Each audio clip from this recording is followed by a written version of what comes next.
अब हम डिस्कस करेंगे कि इंडियन डेमोक्रेसी में डायनेस्टिक पॉलिटिक्स का क्या रोल है। What role does dynastic politics play in Indian democracy. तो सबसे पहले let us try to understand कि डायनेस्टिक पॉलिटिक्स होती क्या है। So if I talk about the dynastic politics, तो डायनेस्टिक पॉलिटिक्स का मतलब ये होता है कि political power is inherited within families. Like अगर कोई फैमिली सत्ता में आ गई तो उसकी नेक्स्ट जनरेशन भी सत्ता में रहेगी, उसकी नेक्स्ट जनरेशन भी सत्ता में रहेगी, लाइक दैट। तो that is the dynastic politics. अगर हम इंडियन नेशनल कांग्रेस की बात करें तो लाइक सोनिया गांधी, फिर प्रियंका गांधी, राहुल गांधी, ये सब भी पॉलिटिक्स में आ गए। So that is dynastic politics. So if we look at the recent data from the association for democratic reforms, ADR, in 2025-26, तो association for democratic reforms, association for democratic reforms ने recently data publish किया है 2025-26 का। इस data के हिसाब से approximately 21% of the sitting legislatures, like the MPs, MLAs and MLCs in India, have dynastic backgrounds. तो लगभग 21% जो सिटिंग लेजिस्लेचर्स हैं, including MLAs, MPs, MLCs, they have dynastic backgrounds. तो ये एक बहुत इंपॉर्टेंट फाइंडिंग है। तो यहाँ से हमको रोल ऑफ डायनेस्टिक पॉलिटिक्स समझ में आ रहा है इन इंडियन डेमोक्रेसी। लाइक लगभग 21% sitting legislatures are with dynastic backgrounds. अब अगर हम लेजिस्लेटिव शेयर की बात करें, so the concentration is highest in the Lok Sabha where 31% of the members are dynast, compared to 20% in state assemblies. तो अगर हम डायनेस्टिक पॉलिटिक्स की बात करें तो लोकसभा में जितने भी एमपीज हैं, तो 31% of the MPs are with dynastic backgrounds. And state assemblies में जो एमएलएज एंड एमएलसीज हैं, उनका कंसंट्रेशन 20% है। So this is the legislative share. तो लोकसभा में जो एमपीज हैं, तो 31% MPs are with dynastic backgrounds.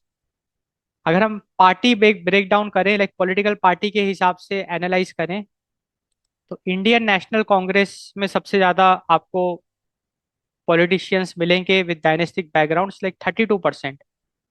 उसके बाद we have BJP with 17%। Many regional parties exhibit even higher levels. तो अगर हम रीजनल पार्टीज की बात करें, सबको मिला दें, तो like NCP, SP, JKNC, they have the higher levels, like 42%। तो रीजनल पार्टीज में जो भी पॉलिटिकल लीडर्स हैं, ज्यादातर लाइक लगभग 42% of them are with dynastic backgrounds. अब हम डिस्कस करते हैं विनेबिलिटी एंड रिसोर्सेस। तो ये जो डायनेस्ट हैं, why are they preferred, why are dynast preferred. तो देखो, बात ऐसी है कि dynast are often preferred by parties due to perceived electability. देखो, अगर कोई एक फैमिली, एक पॉलिटिकल, एक फैमिली जो सत्ता में आ गई, अब वो फैमिली एक तरीके से लोगों के बीच में फेमस हो गई, एंड एक परसेप्शन है कि फिर next generation of that family will also be liked by the people. So that's why dynast are often preferred, because with dynast we have instant brand recognition. उनको ज्यादा मेहनत करनी नहीं पड़ेगी, उनको ब्रांड रिकॉग्निशन भी विरासत में मिलता है। So they offer instant brand recognition, established vote banks, caste community. जैसे अभी अगर हम मुलायम सिंह यादव की बात करें, तब अखिलेश यादव आए, तो काफी सारा जो वोट बैंक था, ब्रांड रिकॉग्निशन था, वो अखिलेश यादव को विरासत में मिल गया। तो that is the dynastic politics. And easier access to financial resources required for modern campaigning. And these are like some very important factors which gives a sense of perceived electability.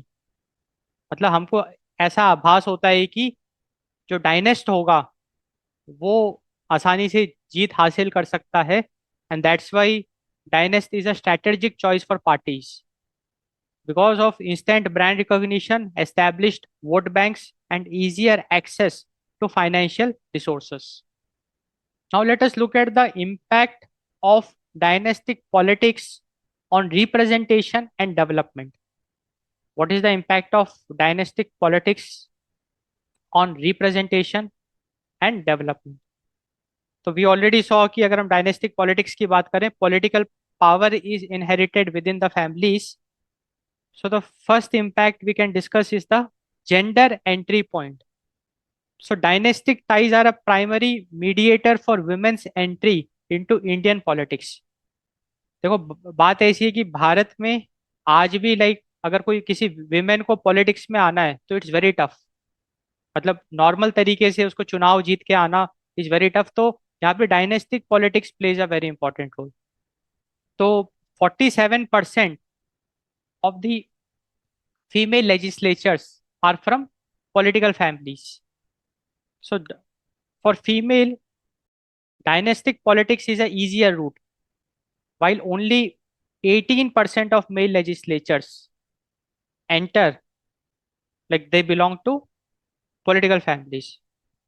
तो यहाँ पे एक इम्पोर्टेंट बात हमको समझ में आई कि dynastic ties is like a primary mediator for women's entry. अब बहुत सारे एग्जाम्पल भी आप देखेंगे. जैसे कोई भी पॉलिटिकल फैमिली है तो Priyanka Gandhi is like one example. अब जैसे अरविंद केजरीवाल की वाइफ हमने देखा था वो आ गई थी पॉलिटिक्स में. अजीत पवार की वाइफ आ गई अजीत पवार की डेथ के बाद, सुनेत्रा पवार.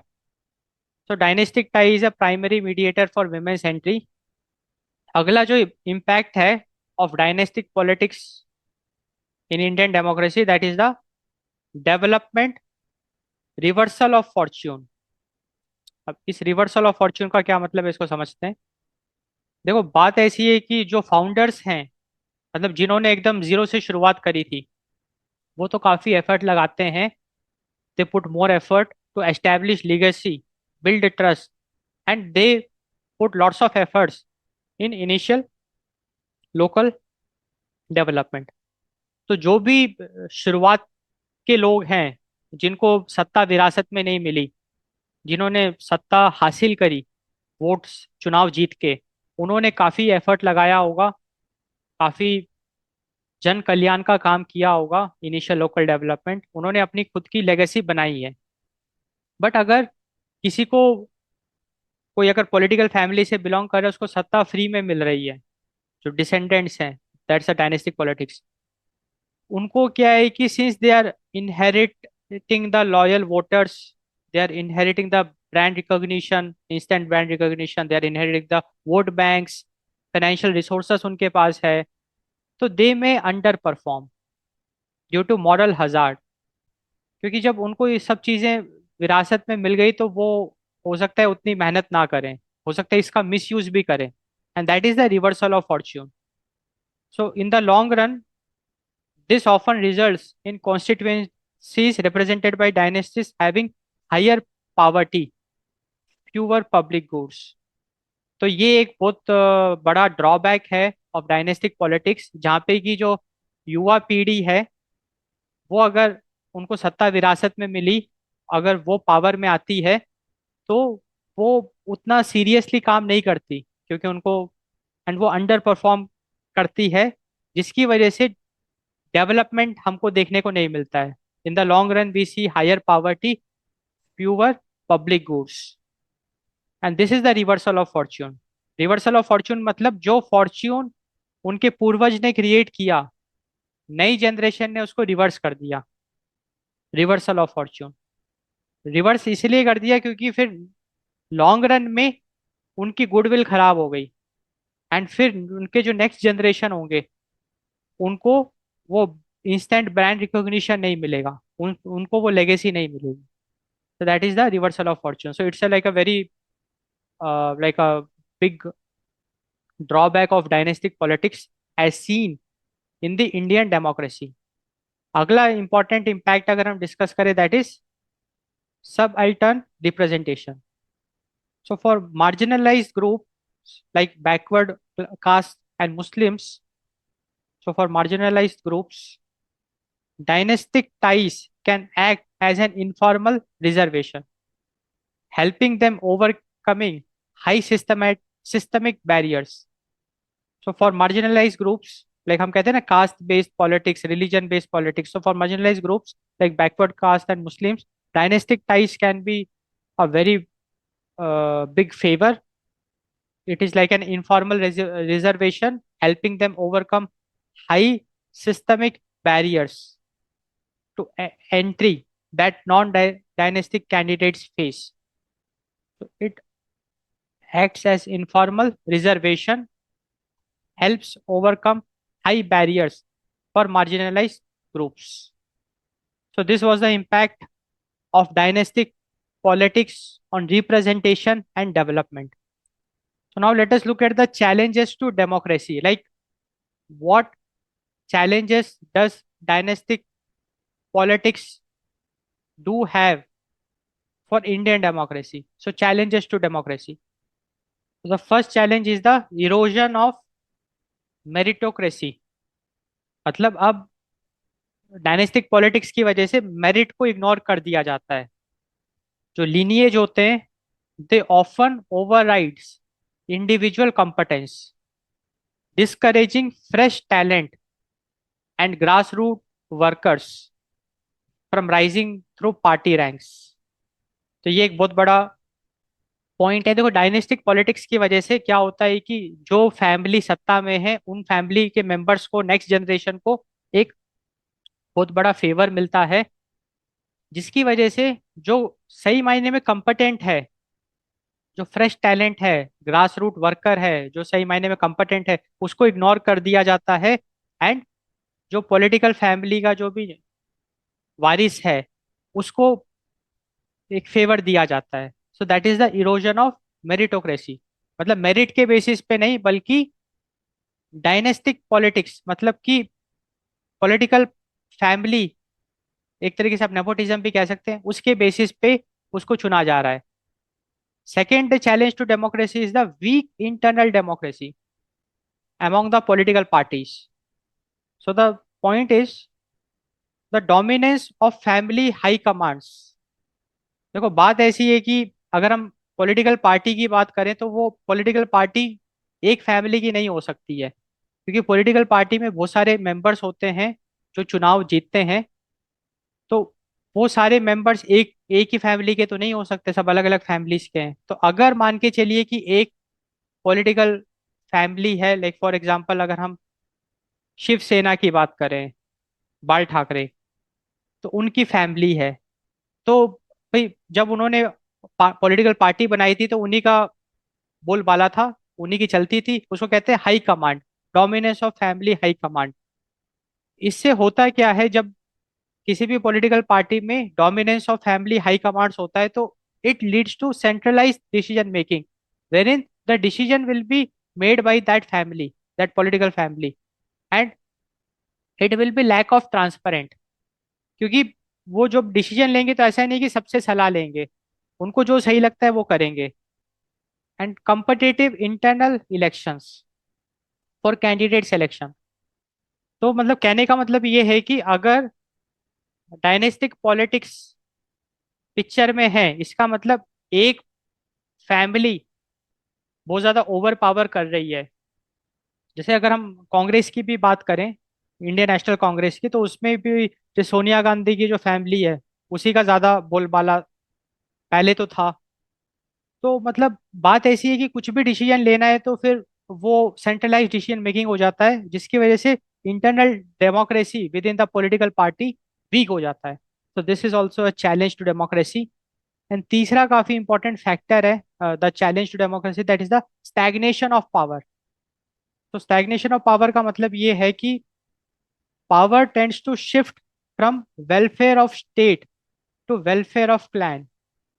मतलब की बात ऐसी होती है कि हमको ये भी देखने को मिलता है कि समाज सेवा करने की बजाय वो अपने फैमिली की सेवा करने लग जाते हैं. Dynastic politics. जैसे अभी लालू प्रसाद यादव है, तो तेजस्वी यादव हो गए। तो अब ये लोग लाइक काफी सारे स्कैम करते हुए पकड़े गए। अब लालू प्रसाद यादव तो जेल में भी हैं। तो कहने का मतलब ये है कि डायनेस्टिक पॉलिटिक्स में क्या होता है कि वो जन कल्याण की जगह वो अपना कल्याण करने में ज्यादा यकीन रखते हैं। And it leads to reduced accountability, increase the risk of corruption और cronyism. So these are the challenges to democracy by dynastic politics.